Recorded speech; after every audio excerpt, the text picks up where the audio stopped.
How to remove your Instagram account from the existing accounts. Hello everyone, my name is Smile, and in this video I'm going to show you how you can do that.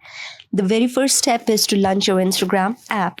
Make sure you have installed the latest version because that might be a problem while you don't have features. So for new features, make sure you have installed the latest version. After that, make sure you have also signed in and logged into your account. And after that, if you have multiple accounts and you want to remove it, then what you can do is go on the profile icon. On the top right side, you'll see 3 vertical lines. Scroll down and down. Tap on add account option right here. Tap on login to existing account. Now, if you want to delete any of the accounts, then tap on the 3 vertical dots right there. After doing so it shows me dismiss, but when you tap on this, yes, you will see the option of remove account.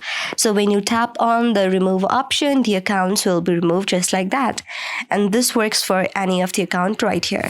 So I hope you like the video. If you like the video, then please do thumbs up, subscribe, and also comment on the comment section below.